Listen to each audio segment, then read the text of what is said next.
वो अपने अधिकारों के लिए आया था और जवाबदेही के लिए आया था। उसी के बीच में यदि पहले दिन इस्तीफा हो जाता तो ये लाठीचार्ज की नौबत नहीं आती।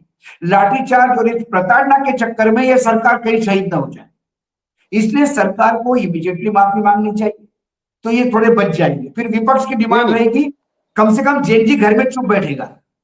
मैं कह रहा हूं कि अगर अमित शाह माफी नहीं मांगते हैं और इस्तीफा भी नहीं देते हैं तो फिर आने वाले दिन में आपको क्या होता हुआ दिख रहा है? आखिरी आगे वाले क्वेश्चन। दिन मुझे बहुत डिफिकल्ट होता हुआ दिखाई देता है। और 15 अगस्त का ठीक है, भाषण क्या देते हैं प्रधानमंत्री लाल किले के प्राचीर पे, लेकिन उसके बाद क्या होगा? क्या जेनजी ने यदि आना शुरू कर दिया और ऐसे ही बच्चे प्रताड़ित होते रहे, ऐसे ही केसेस चलते रहे, तो फिर मुझे लगता है जेनजी तख्ता भी पलट सकता है। हाँ, तख्ता पलट सकता है, जेनजी में इतनी ताकत है। सत्ता पलट सकता है, बिल्कुल पलट सकता है। जिनजी में ताकत है, मैं मानता हूं। मैं देखिए, मैं बार बार, मैं हर प्लेटफॉर्म पे एक ही बात कहता हूं। मैं रोज भगवान से प्रार्थना करता हूं। मैं नहीं चाहता मेरे देश में नेपाल हो, मैं नहीं चाहता मेरे देश में बांग्लादेश हो, नहीं चाहता मेरे देश में लंका हो, क्योंकि ये सारे देश तख्ता पलटने के बाद 100 साल पीछे चलेंगे। मेरा देश बहुत बड़ा है। हम बहुत पहले ही, हम 2014 से बहुत इकोनॉमिकली वीक हो गए। इंटरनेशनली हमको कोई पूछता नहीं, बहुत बुरी स्थिति हो गई। प्रधानमंत्री के गले के मेडल मत गिनवाइए मुझे।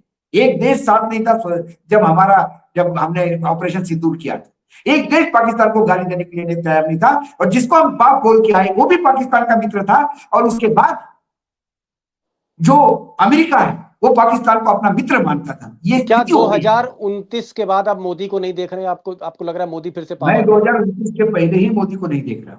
Oh my God. चलिए, टाइगर ने कहा कि 2029, आप 2029 से पहले एग्जिट हो जाएंगे मिस्टर मोदी। दो दो चीजें हैं। अब आपने छोड़ा तो अभी मैं 2 मिनट दे दीजिए। एक, 2029 के पहले यदि ये जेनजी वाला मामला बहुत लाइटली हैंडल कर लिया, या बहुत ज्यादा आयरन हैंड से आपने उसको क्रश करने का प्रयास कर दिया, तो ये वो मूर्ति है भीम की, जिसको धृतराष्ट्र ने जब कस के तोड़ा तो उसकी हड्डियां टूट गई थी धृतराष्ट्र की। ये वो है, ये जेनजी है। मैं बार बार कह रहा हूं, बच्चों को समझो।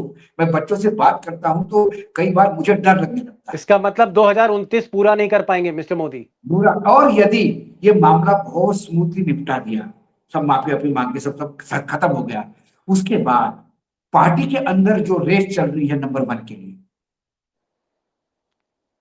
जी उसका कोई इंतजार 2029 तक करेगा, ऐसा मुझे नहीं लगता। चलिए, खैर, आप टाइगर कह रहे हैं कि भाई 2029 तक का सफर नरेंद्र मोदी नहीं कर पाएंगे, हालात बिगड़ रहे हैं। जेनजी को अंडर एस्टिमेट किया नरेंद्र मोदी ने, अमित शाह ने।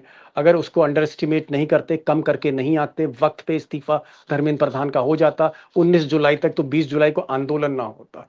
और जो सरकार इस वक्त संकट से घिरी हुई है, अमित शाह की कुर्सी संकट से घिरी हुई, ऐसी नौबत नहीं आती। लेकिन गलतियां पर गलतियां मोदी जी करते गए, बजाय सही कदम लेने के रील बनाने लग गए। ये एक कहीं ना कहीं इस सरकार के लिए खतरनाक होता जा रहा है। और जो आज डोवाल ने इशारा किया, नेशनल सिक्योरिटी एडवाइजर ने, कि इंटरनल थ्रेट है, हमको अंदर से खतरा, उनका इशारा, टाइगर कह रहे हैं कि उनका देश को इशारा है। नहीं है, इंटरनल खतरा मोदी जी को है, देश को नहीं है। जी, देश को नहीं, देश आने मोदी। वाले भविष्य में बहुत सुरक्षित हाथों में है।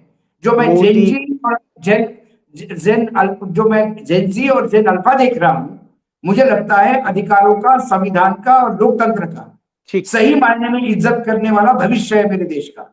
संकट देश को नहीं, संकट मोदी की और शाह की कुर्सी को है। और अगर मामला हैंडल स्मूथली नहीं किया, माफी नहीं मांगे, पैर नहीं पकड़े, तो ये जेनजी का जो तूफान है, सुनामी है, ये तख्ता पलटने में इसको ज्यादा टाइम नहीं लगेगा। वक्त आगे का बहुत मुश्किल है। राजनीति जो है बहुत ज्यादा दिलचस्प होती जा रही है। मैं कोशिश करूंगा दोस्तों सारी बातें आपको अपडेट करता रहूं, सरकार के क्योंकि सामने घटना, संकट वेटिंग लिस्ट में खड़े हैं। तो दोस्तों बहुत तेजी से घटनाक्रम बदल रहा है। कोशिश करूंगा आपको सब कुछ अपडेट करने की। बहुत बहुत शुक्रिया टाइगर, आप आए।